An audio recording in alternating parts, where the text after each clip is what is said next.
ante una situación como esa, ¿no? La otra le dice, tenés que rápidamente llamar a salud pública, le decía, ¿no? ¿Y por qué salud? Y porque ahí iría una ambulancia, asociándolo a la cuestión salud. Otra decía, pero no, ahí tiene que haber, hay una línea, y se acordaba que había una línea en el IPS que vos podías llamar y pedir ayuda. Y la verdad que ahí empezamos todos a debatir qué camino seguir.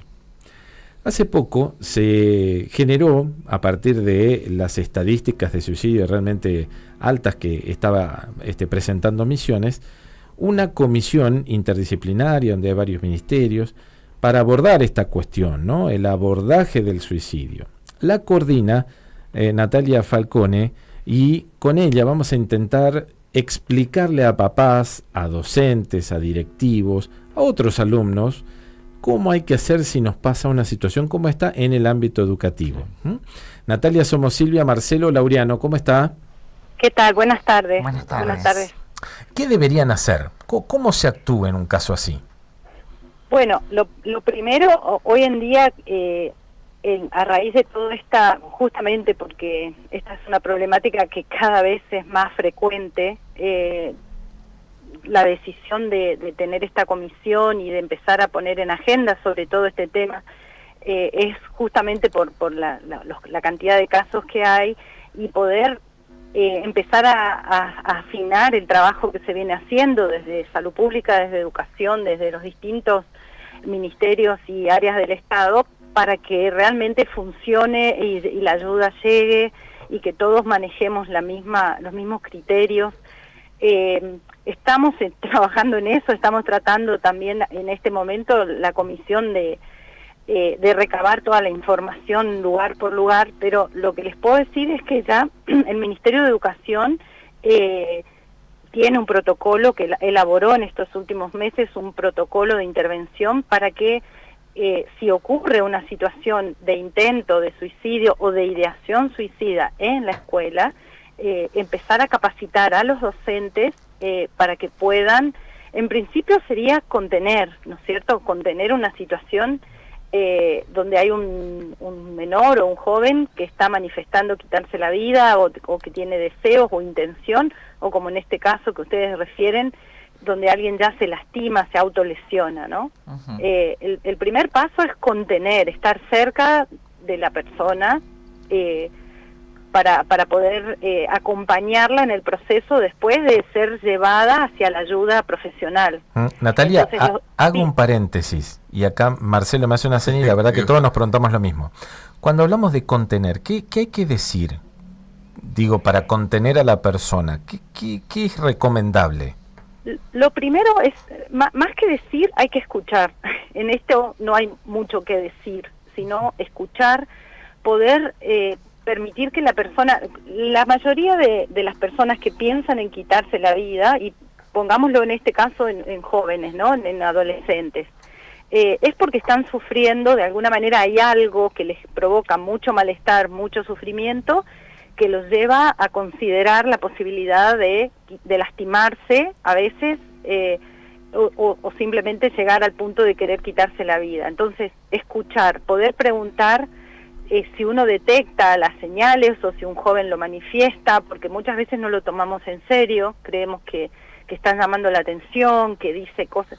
El famoso, hay un montón de mitos, uno de ellos es creer que el que lo dice no lo va a hacer, o que si es alguien que, pero siempre se corta, o siempre está diciendo que va a hacer tal cosa y nunca lo hace. Bueno, tomar en serio primero todo lo que le diríamos vulgarmente un llamado de atención. Bueno, hay que atenderlo, hay que escuchar qué es lo que le está pasando, por qué está queriendo lastimarse, y escucharlo con empatía, sin juzgar, sin retarlo, sin sermonear a la persona que está atravesando esa situación. Bien. Entonces, el primer paso es escuchar. ¿Y después qué sigue? Ese es el momento, es el instante. Hay que llamar. Después hay que buscar, por supuesto, si hay una situación, tenemos que actuar haciendo que la persona sea contenida por profesionales. Si la situación es solamente que alguien manifiesta la idea de querer quitarse la vida, pues habrá que el docente o el compañero que lo escucha tendrá que poder comunicarlo a algún directivo o algún miembro del equipo para que tome la medida de llamar a los padres. Si es algo que en el momento la persona se lastimó o el riesgo de que se lastime, no le podemos decir, anda a tu casa que mañana vamos a hablar con tus padres, ¿no? Hay que tal vez quedarse fuera de hora, hablar con los padres, asegurarnos de que esa persona tenga un turno asistido, digamos, un turno urgente en salud mental, ya sea en forma privada o en salud pública, para que esa persona sea escuchada por un profesional que decida y evalúe la gravedad o la inminencia de lo que está ocurriendo, ¿no? Ahí vamos. Entonces, Natalia, a ver, ¿a quién se le llama? Porque al momento que sucede esto, yo digo, tengo el 911, tengo esta línea, los nervios también. Sí, los nervios. Tengo una línea que no la conozco, el número de salud mental, totalmente perdido a quién llamar. Bueno, lo que nosotros estamos intentando que funcione y coordinar es que cualquier llamado de emergencia, digamos, o de en el que hay un riesgo posible o que tenemos posibilidad de que pase algo, llamar al 911, ¿no? El 911 que tiene la línea de asistencia 24 horas todos los días va a poder evaluar si la situación requiere que vaya a la salud pública, si va a asistir un móvil para contener. Estamos trabajando en la capacitación de los operadores del 911 para que estén preparados para recibir esas llamadas y hacer las articulaciones necesarias.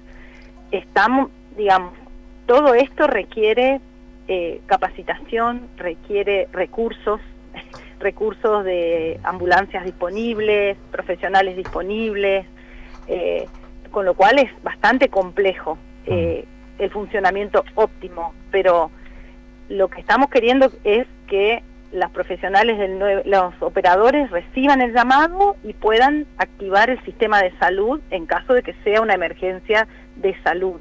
Se entiende. Si no, derivar el caso a salud pública, derivar el caso al IPS. El IPS, hemos venido desde el principio de año, se trabaja con la capacitación y el IPS tiene una línea exclusiva o, digamos, específica para trabajar con el tema del suicidio, que también está 24 horas, que va a atender, por supuesto, para los afiliados del IPS, pero si llama otra persona que no es del IPS, también están preparados para canalizar ese llamado y para que la persona que llama reciba la asistencia que necesita. Nosotros, entonces, sí, perdón. Sí, perdón, el 911 es el número al que habría que llamar en caso de que sea una emergencia. Si la persona, bueno, ahí va a recibir la asistencia. Si la persona tiene el número del IPS, que el número es 3765-481-000, ese es el número del IPS específico para el abordaje del suicidio 24 horas. Bien. ¿No? Entonces la persona puede llamar ahí, pero también el IPS en caso de emergencia tiene que llamar al 911, claro, porque esa es la única posibilidad que tenemos de asistencia inmediata, digamos, a la familia o a la persona que esté llamando. Se está pensando en un nosocomio de referencia en el cual, por ejemplo, haya un equipo de emergencia psicológico, psiquiátrico, para atender este tipo de casos de emergencia. Se está trabajando en la unificación de lo que es la guardia. Nosotros tenemos en Misiones un hospital específico de salud mental, que es para las atenciones de urgencia en salud mental, que es el Hospital Carrillo. Y ahora con la creación del área del Ministerio de Adicciones, se está unificando una guardia que va a empezar a actuar a partir del 1 de octubre, unificada entre entre el Ministerio de Adicciones y la Guardia del Carrillo, con un sistema de contención, de guardia, al cual van a ser derivadas las urgencias que tengan que ver con adicciones y con salud mental. Cuando hay hechos en una escuela en particular, ¿se habla del tema? ¿No se habla? ¿Se llama a la familia? ¿Cómo es también el protocolo con respecto a esto? Sí, la idea es, y lo que se está trabajando ahora, pero les puedo decir que esto fue, la resolución del Ministerio de Educación salió este mes, digamos, con el protocolo de actuación en los temas de suicidio. El tema es que hay que hablar, hay que formar a los docentes para que sepan cómo actuar, para que se hable de este tema. Sabemos que esa es otra cosa que la gente cree, que si hablamos de suicidio lo podemos provocar, digamos, ¿no? Sí. ¿Cómo vamos a hablar de suicidio con los jóvenes? Pues no, sabemos que hay que hablar, que hay que preparar a los docentes y preparar inclusive a los jóvenes para que ellos mismos estén atentos entre sus compañeros a las señales que tengan que ver con alguna crisis de salud mental que necesite ser, digamos, si hay algún compañero que manifiesta alguna señal de estar pasando una situación o que quiere o piensa en quitarse la vida, que ese joven pueda alertar a los adultos para que puedan conducir a este chico a la ayuda que necesita. Ujú. Pero sí, lo primero es hablar. Hay factores protectores que la escuela como un lugar de contención, de apoyo, tiene que desarrollar. Tiene que trabajar con las temáticas de prevención del maltrato escolar, tiene que trabajar con contener cualquier situación de violencia en la escuela, ya sea que ocurra dentro de la escuela o fuera de la escuela, pero poder escuchar para poder después brindarle ayuda a la persona que está viviendo esa situación. ¿Qué pasa cuando es silencioso? Porque también hay situaciones donde no da ni un indicio. ¿Cómo preparar a una persona para detectar eso? Porque después decimos, ¿cómo lo hizo si nunca dio señales? En general, nosotros sabemos que en general las personas dan señales. Las personas que estamos cerca de una persona que está en crisis o que tiene algún tipo de ideación, de alguna manera lo manifiesta, ya sea verbalmente.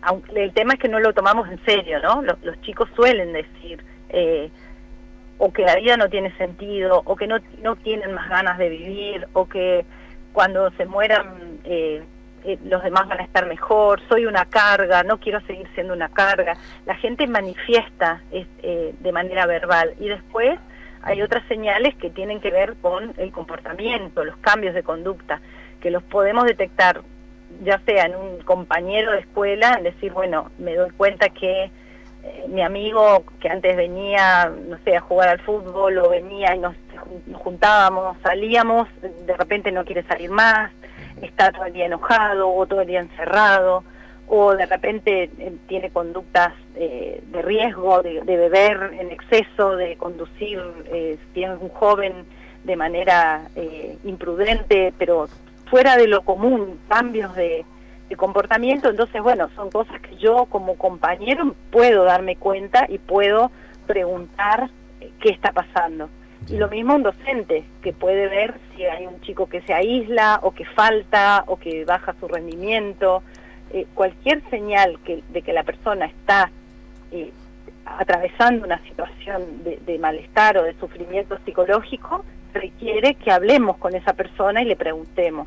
Bien. Y lo que nosotros decimos y para lo que preparamos es para que puedan mantener la conversación y preguntar si está pensando en quitarse la vida. Ajá. Preguntarlo, digamos, no esperar solo a que la persona lo diga, y si lo dice, es decir, ¿en serio estás pensando esto? ¿Te está pasando en algún momento? Inclusive si tenés pensado cómo pensaste, cómo te quitarías la vida, o sea, tener esa conversación para poder en principio descomprimir a la persona que está pensando en hacerse daño, y después para poder brindarle la ayuda que necesita, poder, no es la palabra convencerlo, sino llegar al acuerdo de que necesita ayuda y que tenemos la posibilidad de acompañarlo en esa búsqueda de ayuda. Correcto. La última, ¿hay estadísticas en lo que va del año? Porque conocemos estos casos por ahí de manera aislada. No tengo números exactos, porque los números con respecto al suicidio varían, depende quién los registra. Algunos números llegan a salud pública, algunos números llegan al 911, otros, digamos, sobre todo el tema de los intentos, no siempre son reportados, digamos, porque no todas las personas lo comunican. Hay personas que van directamente a la guardia de un consultorio privado, de un sanatorio. Entonces, lo que sí sabemos, y que es lo que hizo que todo esto se active, es que en los últimos 10 años, en la provincia de Misiones, que no está exento, esto pasa en el país y en el mundo, no es solo acá, pero en la provincia de Misiones los casos de suicidios en jóvenes se han triplicado, y en adultos se han duplicado. O sea, el número viene en aumento, y sobre todo en jóvenes, entre 15 y 29 años. Entonces, más allá del número puntual que puede variar, el gobernador dio el número de 181 casos en el último año, que fue un relevamiento que se hizo específicamente en la justicia, pero de casos de suicidios que ya se habían concretado. El número de intentos es mucho más grande, y sabemos que por estadística el número de personas que pueden estar pensando en quitarse la vida es aún mayor, ¿no es cierto? Entonces, realmente es una situación que hay que atender. Totalmente. Natalia, gracias por este tiempo, muy amable. No, por favor, gracias a ustedes. Que esté muy bien, hasta pronto. Buenas tardes. Chau, chau. Natalia Falcone, la coordinadora de la Comisión Provincial de Abordaje del tema suicidio. Y ahora nos queda un poco más claro qué hacer. Yo digo que ahí los nervios te ganan, ¿no? En esa situación, uno por ahí tiene un esquema o te dicen, che, tenés que hacer esto, y la verdad que en ese momento hay que estar ahí. Sí, igualmente me suenan un poco pocas herramientas como para ese momento, como que se podrían haber aplicado otras herramientas. Primero, ¿cuáles, por ejemplo? Bueno, mira, te digo, esto acá, hasta que busque este teléfono que